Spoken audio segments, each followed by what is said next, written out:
Yan naman, abang na itong mga manok natin, mga katropa. Talagang ang ganda. Nakita talaga natin yung difference, yung pagbabago at sigla ng mga manok.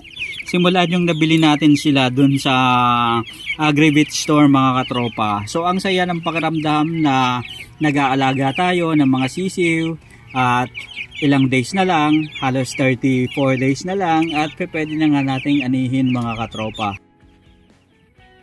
So ito na nga, mga katropa, at nandito nga tayo sa ating mga alagang manok. So napansin natin talaga ang laking, mga katropa, ng pagbabago sa kanilang mga katawan. And isa sa mga challenges na naranasan natin, mga katropa, is yun ngang pagpapalit nila, paglulugon, parang naglugon yung kanilang mga balahibo. At nakita talaga natin, mga katropa, sa ika 8 days yung paglulugon ng mga balahibo ng ating mga alagang manok. So medyo na ano tayo, kasi nga ito yung first time natin na pag-aalaga ng 45 days chicken. Pero sabi yung mga katropa natin, normal lang din naman daw talaga yun, kasi nga yun na rin talaga yung pangkaraniwang nangyayari sa mga manok dahil nga lumalaki sila. So kaya naman, after natin na nabasa yun, mga katropa, after natin na nalaman yun, hindi na tayo masyadong nag-alala. At eto nga, nagpapakain na naman tayo. And tomorrow, mga katropa, by the way, is start na naman tayo, mga katropa, ng pagpapakain nga dito sa mga manok, kasi tomorrow may pasok na naman. Ito, mga katropa, yung buhay ng mga, ano nga bang tawag dyan? Working professional daw, ay ganoon, mga katropa. So ibig sabihin, mga katropa, libangan natin to, and kapag weekends naglilibang tayo para at least yung mga stress natin sa trabaho hindi buong buo, para pagpasok ulit natin relax na naman. Sa eto, mga katropa, ilalagay na natin ito dun nga, pakain sa mga alaga natin. Ang sarap tingnan, mga katropa, kasi ito yung ika 11 days na nila. So ibig sabihin, mga katropa, 34 days na lang at makikita na natin na pwede na ibenta sila, mabigat na yung timbang. So na-excite ako, mga katropa. So ibig sabihin, 1 more month and meron na tayong 45 days chicken. Pwede kaya nating ibenta to, mga katropa. So tingnan natin, at least magkakaroon tayo ng idea. And by the way, etong mga ipot nga pala, mga katropa, ng manok is patutuyuin din natin to. At mayroon pa tayong isang project, yung mga mangga naman na may magagandang lahi. So abangan nyo yan sa mga susunod natin na vlogs, mga katropa. Yung mga mango na galing pa sa iba't ibang bansa, pararamihin natin dito sa ating munting paraiso, para at least mapakinabangan natin sa mga susunod na taon, para makita natin na kung profitable ba yung ganito, mga katropa. And dito nga talagang nag-i-enjoy tayo, mga katropa, sa pag-aalaga na itong mga sisiw na to. So nagsimula tayo 1 week ago, and ngayon hindi na natin namalayan, nakalipas na yung 11 days. By the way, mga katropa, so far 1,500 plus yung nagastos natin dito. And dito nga, mga katropa, sa DIY na kulungan ng manok na to, ayan, nagulat sila. DIY na kulungan ng manok,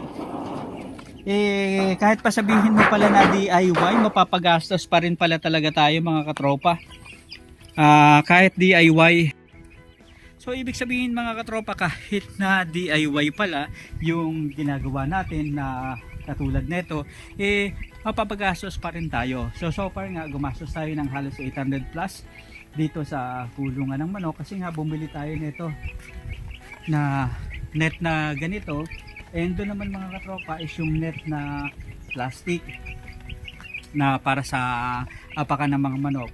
So sa susunod, mga katropa, kung bibili tayo pang gilid, issue ng parang ganito na plastic na mga katropa para at least hindi natukain ang mga alagang manok. So bumili rin tayo ng ganito, kulay puti, para naman sa pintuan ng mga manok.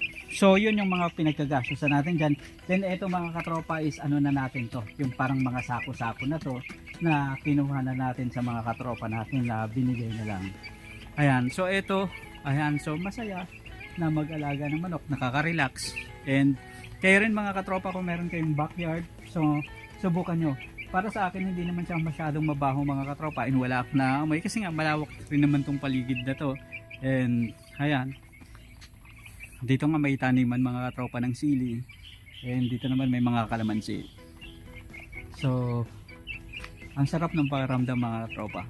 I-replenish ko lang mga katropa itong painuman ng ating manok, and lagyan rin natin ng multivitamins and electrolytes para at least mas lalo silang ganahan. Ayan. So ibig sabihin mga katropa, normal lang pala yun yung nagpapalit sila ng yung nagpabawasan yung ano nila, yung balahibo, kasi nga mga katropa sa age group na 10 days to 14 days talagang naglulugon sila, kasi nga ibig sabihin malaki sila. Normal lang na pagpalit sila mga katropa ng balahibo. So bakit nga pala 10 manok mga katropa yung napili natin na alagaan? 10 manok mga katropa yung pinili natin para at least mas mabilis malaman, mas mabilis mabilang gaano ba karami yung makukonsume ng mga manok at mas madali yung computation. So ayun na yung painumin nila mga katropa. And ito namang pakainan nila, mura lang yung pagkabili natin.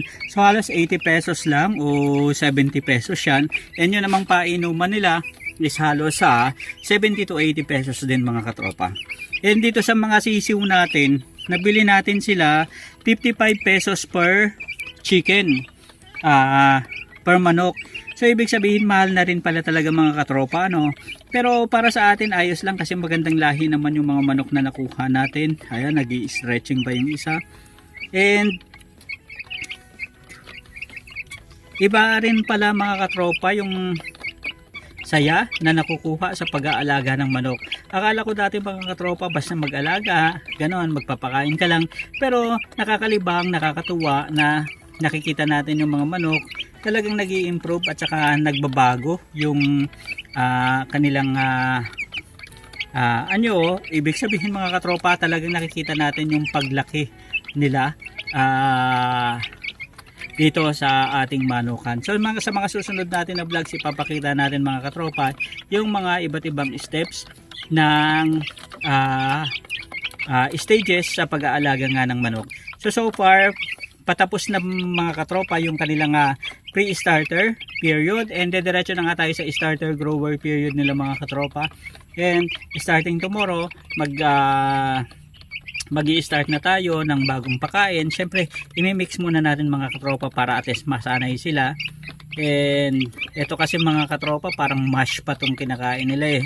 So pag-i-start na tayong magpakain yung medyo mas malalaki na dito, and kasi sabi nila 3 uri ng feeds yung pinapakain dito sa mga sisiw na 45 days. So ibig sabihin pang grower na yun mga katropa yung ipapakain natin, pero ang tawag nila is starter. So malalaman natin yan pagbili natin ng feed sa mga suki nating tindahan mga katropa. So ayan, yan yung update dito sa ating manukan mga katropa. Maraming salamat sa pagsama sa atin dito sa Kabady Mo Ko YouTube channel. Isa na namang kwentuhan dito sa ating 45 days chicken broiler challenge naman natin. Walang sinusukuan ano. Ayun, so ang ganda, ang saya. So hanggang sa muli, salamat, paalam.